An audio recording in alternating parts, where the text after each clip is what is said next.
सम्मानित साथियों को जय भीम, नमो बुद्धाय, जय भारत, जय संविधान।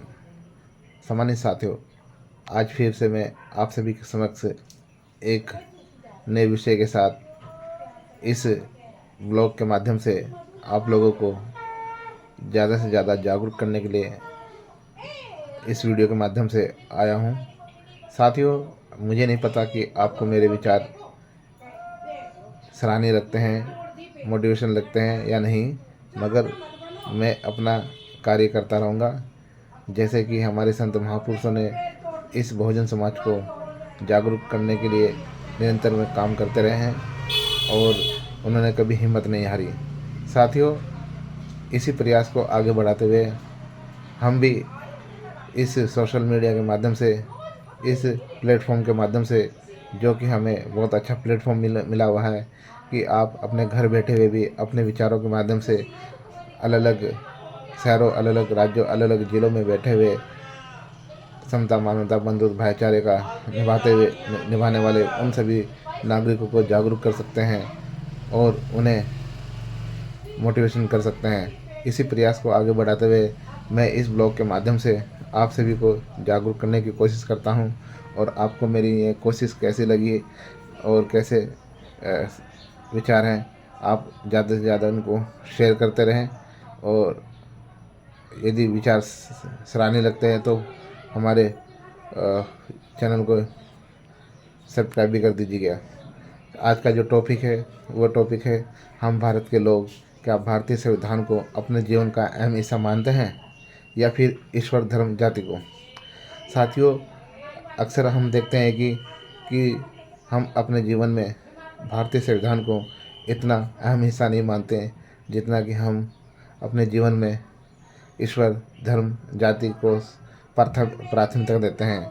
आज वर्ण व्यवस्था से लेकर आज हम 78 वर्ष स्वतंत्रता होने के बाद भी आज इसी जाल में उलझे हुए हैं। आज भी हम ईश्वर, धर्म, जाति को सबसे ज़्यादा महत्व देते हैं और उसी को जीवन का आधार मानकर आगे भी बढ़ रहे हैं। साथियों, ईश्वर के नाम पर हमने कहीं ईश्वर अपने दिलो दिमाग पर और छवि को बनाए रखा हुआ है और इसी तरह से इस भारत के अंदर भी धर्म के नाम पर कई धर्म बन चुके हैं, जिसके कारण अलग अलग लोगों की अलग अलग धर्म के कारण विशेषताएं महत्व होने लगे हैं। और इस धर्म के कारण ही जातियाँ पैदा हुई और जातियों के कारण एक दूसरे से इंसान मतभेद, भेदभाव, छुआछूत भी करने लगा है और एक दूसरे का अपमान भी करने लगा है। जबकि धर्म जीवन जीने का एक साधन है, एक संस्कृति को पालन करने वाला एक टूल्स है। मगर इस टूल्स को आज मानव ने अपने जीवन में उच्च बनाने का, श्रेष्ठ बनाने का और अपने आप को शासक रूपी सत्ता स्थापित करने का एक केंद्र साधन बना लिया है। तो साथियों, आज हम देखते हैं कि बहुत सी महिलाएं ईश्वर, धर्म को सबसे ज़्यादा महत्व देती है। चाहे वह शादी ब्याह में देख लीजिए, शादी की तारीख निकालने के लिए, दोनों वर वधू को की कुंडली को मिलाने के लिए, गृह प्रवेश के लिए, जब बच्चा जन्म लेता है तो उसके जन्म नामकरण के लिए और श्राद्ध, पिंड इत्यादि करने के लिए भी। साथ ही अनेक तरह के रीति रिवाज बनाए गए हैं, अनेक तरह के जो है व्रत बनाए गए हैं। इससे प्रतीत होता है कि ईश्वर और धर्म आदमी का अहम हिस्सा है। साथियों, जो है भारत के जो लोग हैं वो समय से पर बहुत तरह के जो है ईश्वर के नाम पर जागरण भी करते हैं। और जब जो गर्भवती महिलाएं होती हैं या हमारे बड़े बुजुर्ग व्यक्ति होते हैं, वो गीता का पाठ करते हुए नजर आते हैं ताकि गर्भवती महिला का जो बच्चा है वो संस्कारी पैदा हो और जो बुजुर्ग व्यक्ति है उनका जीवन अच्छा हो और उन्हें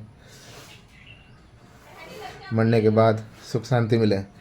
मगर साथियों, यदि ये लोग भारतीय संविधान को अच्छी तरह से जानते, उसे अपने जीवन का हिस्सा मानते, तो उनका जीवन और श्रेष्ठ हो जाता। साथियों, आप देख सकते हैं कि जब किसी भी व्यक्ति को कोई कार्यक्रम करना होता है या कोई रैली निकालनी होती है या कोई व्यक्ति कोर्ट केस में फंस जाता है या तो उन्हें फिर संविधान याद आता है। इसलिए साथियों, हम कहते हैं कि व्यक्ति के जीवन का अहम हिस्सा संविधान होना चाहिए, ना कि ईश्वर, धर्म, जाति। जाति के कारण तो बहुत से दंगे होते हैं, जातिवाद होता है, भेदभाव, छुआछूत होता है, इंसान को इंसान नहीं समझा जाता। ये आज से नहीं, ये वन व्यवस्था के समय से चला रहा है और आज भी चला रहा है। इसलिए साथियों, हमें ईश्वर, धर्म, जाति को महत्व न देते हुए, अहम हिस्सा न मानते हुए, हमें भारतीय संविधान को अहम हिस्सा मानना चाहिए। क्योंकि भारतीय संविधान को यदि आप अहम हिस्सा मानेंगे तो आप जीवन में तरक्की करेंगे। आपको जीवन में कोई भी व्यक्ति जो है सता नहीं सकता, क्योंकि आपको संविधान के सारे अनुच्छेद, संविधान के सारे कानून आपको पता होंगे। साथ ही साथ यदि आप अपने घर में अपने परिवार के सामने भी संविधान का पाठ करेंगे, संविधान का अध्ययन करेंगे, तो आपके बच्चे भी संविधान को जानेंगे और उन्हें भी तार्किक और विज्ञानवादी बनेंगे। तो साथियों, इसलिए हम कहते हैं कि भारतीय संविधान को अपना जीवन का अहम हिस्सा मानिए। हम ये नहीं कहते कि ईश्वर, धर्म, जाति को अहम हिस्सा न दें, मगर उतनी ही लिमिट में दें जितना कि आप उसको सम्मान रूप से एक दूसरे को सम्मान दे सकें। तो साथियों, यदि विचार सही लगे तो ज़्यादा से ज़्यादा वीडियो को शेयर करें, हमारे चैनल को फॉलो करना ना भूलें। तो साथियों, अब हम आते हैं टॉपिक में हमारे विचार इस प्रकार से हैं। भारत के लोगों के लिए संविधान जीवन का एक अहम हिस्सा है, लेकिन व्यवहार में धर्म, जाति और ईश्वर की प्राथमिकता संविधान के ऊपर दिखाई देती है। भारतीय संविधान की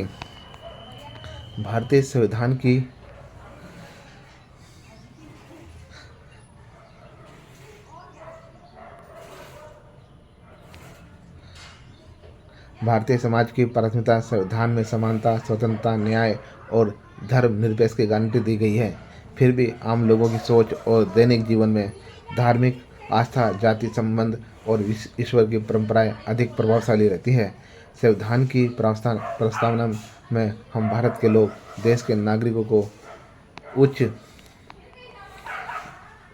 और सर्वश्रेष्ठ संदेश देती है, पर अधिकांश लोग संविधान को सिर्फ और सिर्फ एक विधिक दस्तावेज मानते हैं। जीवन के व्यवहार में सेल्डोम अपनाते हैं। संविधान और धार्मिक परंपराएं, शिक्षा, नीति निर्माण और सरकारी कार्यों में संविधान को महत्व दिया जाता है, लेकिन सामाजिक व्यवहार और निजी निर्णयों में धर्म, जाति और ईश्वर की परंपराओं की जड़ें गहरी है। भारत का संविधान धर्मनिरपेक्षता पर जोर देता है, फिर भी धार्मिक और जातिगत अस्मिता राष्ट्रीय विमर्श और राजनीति में बहुत प्रभावशाली बनी रहती है। निष्कर्ष यह है कि हम भारत के लोग संविधान के प्रति जागरूकता का प्रतीक हैं, लेकिन वास्तविकता में भारतीय समाज में धर्म, जाति और ईश्वर की प्राथमिकता जनजीवन पर कहीं अधिक गहरी असर करती है, जिससे संविधान की गरिमा और लाभ सीमित हो जाते हैं। साथियों, भारतीय संविधान का जीवन में अनमोल महत्व है और इस अनमोल महत्व को आप तभी महसूस कर पाते हैं जब आप के ऊपर कोई किसी तरह का कष्ट होता है, जैसे कि फौजदारी का मामला हो, जैसे कि आपके हक अधिकारों को छीना गया हो, जैसे कि आय संपत्ति का कोई मामला हो, और जब आपको कोई सताता हो, जब आपको कोई जाति सूचक शब्द का प्रयोग करके आपको प्रताड़ित करता हो, आपके अधिकारों को हनन करता हो, उस समय आपको संविधान की महत्वता नज़र आती है। जब आप कोई कार्यक्रम करते हो और आपको उस कार्यक्रम की अनुमति नहीं मिलती है, तब आपको इस संविधान का महत्व पता लगता है। साथियों, इसलिए कहते हैं कि संविधान को जानने का कोशिश ज़रूर करनी चाहिए और भारतीय संविधान एक अहम हिस्सा है हमारे जीवन का, जिसे हमें अपने घर में भी स्थान देना चाहिए एक ग्रंथ के रूप में, और अपने बच्चों को और अपने परिवार को भी स्टडी करनी चाहिए। जिस प्रकार से एक धार्मिक आस्था रखने वाला व्यक्ति रामायण गीता का अध्ययन करता है और उसको निरंतर जीवन में व्यवहार के तुल्य भी बनाता है। क्या साथियों, हम भारत के लोग, हम भारत के नागरिक क्या भारतीय संविधान को भी जो है जीवन में महत्व देते हैं? क्या हम लोग भी भारतीय संविधान का अध्ययन स्टडी करते हैं? क्या हम लोग भी अपने बच्चों को उसके बारे में बताते हैं? क्या हम लोग भी जो है ईश्वर की जागरण के प्रति संविधान का जन जन तक प्रचार करने के लिए उसका जागरण करते हैं? क्या हम लोग अपने गर्भवती महिलाओं को या 9 दिन तक व्रत रखने वाली महिलाओं को संविधान के अध्ययन करने के लिए कहते हैं? साथियों, इस पर हमें विचार करना चाहिए और हमें भारतीय संविधान को ईश्वर, धर्म, जाति से महत्व न देकर ईश्वर को इतना महत्व नहीं देना चाहिए जितना हमें संविधान को देना चाहिए। यही हमारी कुंजी है जीवन की और इसी से हमारे देश की, हम लोगों की पहचान है, क्योंकि भारतीय संविधान हमें एक बनाए रखता है। भारतीय संविधान हमें संगठित रहने की आज़ादी देता है। भारतीय संविधान हमें विश्व स्तर से भारतीय होने की पहचान देता है, क्योंकि ये एक जीवन का अहम हिस्सा है।